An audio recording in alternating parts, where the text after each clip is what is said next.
Thanks for watching Coin Collecting Fun, the king of hobbies and the hobby of kings. And I'm here with my buddy Charlie. Hello. And take it away, Charlie. How you doing? How you doing, all? This is another excerpt from Pourri by John Dawson. Ever wonder how the Pope became infallible? It's not a pretty story. Today, the Church teaches that the Pope is infallible, quote, in matters of faith and morals, unquote. But it hasn't always been the case. Papal infallibility didn't become an official part of Church teachings until July 18, 1870, when the First Vatican Council made it a part of Church dogma for the first time. Before 1870, the idea was controversial even among popes, who supposedly stood to gain the most from it. Reason? Papal infallibility was originally conceived as a means of limiting the power of individual popes by preventing them from undoing the works of their predecessors. The idea was the brainchild of Peter O'Leary, quote, an eccentric Franciscan reportedly accused of heresy, unquote, who cooked up the idea in 1280 to prevent future popes from rescinding a ruling that Pope Nicholas III, 1277-1280, had made favoring the Franciscan order. Nicholas went along with papal infallibility, but subsequent pontiffs didn't. Pope John XXII, 1316-1334, denounced it as a work of the devil, the father of lies, and 1324 issued a papal bull condemning it as heresy. Thanks to his opposition and that of like-minded popes, cardinals, and bishops over the centuries, the idea remained a pipe dream for the next 546 years, and probably still would be today were it not for the efforts of one man, Pope Pius IX, 1846-1878, the longest reigning pope in history, and a man historians describe as the father of the modern papacy. Pius IX was elected Pope June 16, 1846, at a time when popes were absolute rulers of the Papal States, a church-controlled region of central Italy that was the precursor to the modern-day Vatican City. Pius succeeded Pope Gregory the 16th, 1831 to 1846, a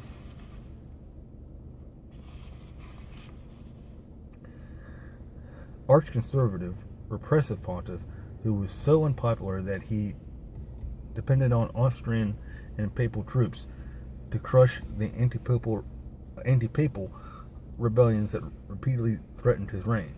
Pius, on the other hand, had a reputation as a liberal reformer and was an extremely popular pope, at least at first.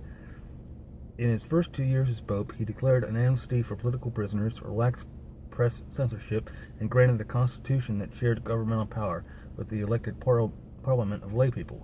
But in April 1848, he refused to approve the parliament's declaration of war to expel Austria from northern Italy.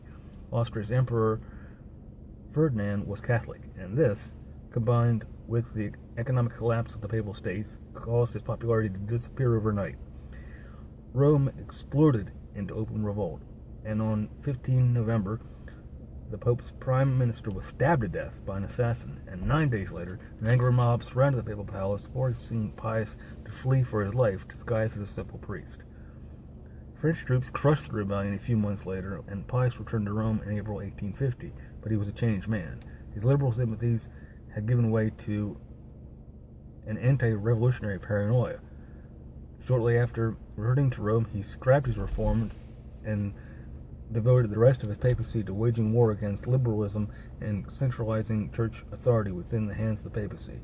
His crowning achievement came in 1869 through 1870 when he convened the First Vatican Council and used it to proclaim papal infallibility, an official part of church dogma. The General Council was opened its doors on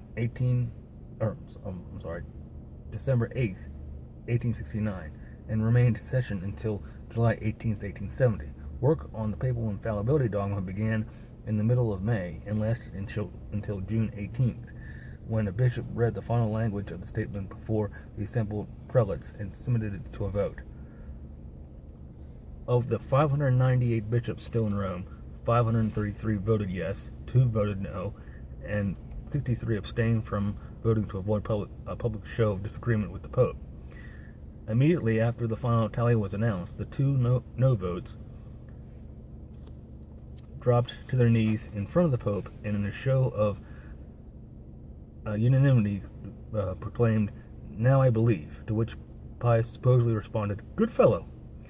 In the following months, the 63 dissenting prelates consented as well, and for the first time in history, the Pope was officially considered infallible in matters of faith and morals. How did Pius manage to pull off a task that has eluded other popes for more than 1900 years? Catholic theologian Hans Kuhn identifies four major reasons. Pope Pius had a sense of a divine mission which he carried to extremes. He engaged in double dealing, he was mentally disturbed, and he misused his office.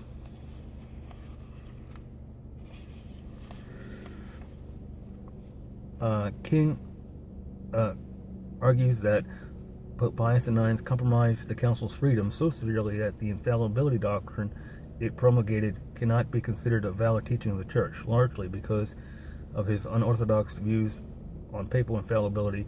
In 1979, Kuhn was forbidden by the Vatican from teaching theology in the name of the Catholic Church. Kuhn isn't alone in his condemnation of the First Vatican Council and papal infallibility. In 1979, Father August Bernard Hustler, a Catholic priest, historian, and former staff member of the Vatican's Secretariat for Christian Unity, published How the Pope Became Infallible, Pius IX and the Policies of Persuasion, a 2-volume account of the First Vatican Council using documents in the Vatican archives that to this day have never been released to scholars or the general public. Father Hessler painted a picture of the proceedings and of Pope Pius himself that differs greatly from the Vatican's official version of the truth. Pius may have been nuts. He suffered from severe seizures for nearly his entire life. It was the only reason he entered the priesthood instead of joining the Pope's Noble Guard, his first career choice. And as a young priest and the future pontiff once admitted in a letter to Pope Leo XII that he suffered from memory loss and could not think clearly for extended periods of time. By 1869, the ravages of disease, combined with the stress of his office and his advancing age, he was 78 when Vatican first opened its doors, took their toll on his psychological state, making him unpredictable, irrational, emotional, dictatorial, as well as a virtual megalomaniac. At times, he even suffered from delusions of grandeur, as historian Ferdinand Gervois observed one afternoon in 1870. As if that wasn't bad enough, Pius was also dishonest. In my entire life, Cardinal Gustav von Henhol told a friend, I have never met a man who was less particular about the truth than Pius IX. Other bishops included Bishop Henry Matar, a French theologian, openly referred to the Pope as a liar, and his thanks in large part to Pius' dogged determination and his dishonesty. Hessler and others argue that Pius was able to pull off the First Vatican Council in the first place. Take a look, for example, at how he behaved during the council. He stacked the council's planning committees with his own supporters. Of the 93 consulting positions, 59 went to Italians, the Pope's strongest supporters. 37 went to church officials from other countries. And of those 37, only 6 had any experience working in the Vatican. In time, some of the inexperienced came to believe they had been appointed to the council for the sole purpose of being outmaneuvered by the Pope's supporters. One of them, Bishop Joseph Karl Hefel of Rottenburg, complained to a friend, the longer I stay here, the more clearly I see the duplicity behind my appointment as a consider councili. That was just Rome's way of hoodwinking the public with the appearance of neutrality. In reality, I have no idea what I'm supposed to be doing here. He insisted that the council be convened in St. Peter's Basilica, which had notoriously bad acoustics. It was almost impossible for the bishops, particularly the elderly ones, to hear what was going on. Many began to suspect that Pius had chosen the basilica purposely for this reason. I now sit right here to the secretary's desk. Bishop Verhoeven wrote, in the immediate vicinity of the cardinals, but I often can't hear what's going on from the from the speaker's platform. The Pope made the situation worse by refusing to allow copies of the speeches to be printed, which prevented the bishops from studying them carefully. By banning small group discussions of the speeches, the ban was later extended to large groups as well, and by only allowing committee members, all of them supported infallibility, the right to reply to a speech immediately after it had been given. Everyone else had to make an appointment a day in advance before they knew that the speech was going to be about. Pius put all of these restrictions into effect without consulting the bishops. In previous ecumenical councils, the bishops themselves had set the rules for the debate. That's part 1. Part 2 is coming soon. Support Jared's channel, subscribe to Coin Collecting Fun, and more Pourri by John Dolson to come. Yes, indeed. Thank you so much, my friend. And don't forget to crush that like button and subscribe if you're not already a subscriber. Just really appreciate Charlie being here and sharing that from that wonderful book. And y'all have a great day. Take care. Take care.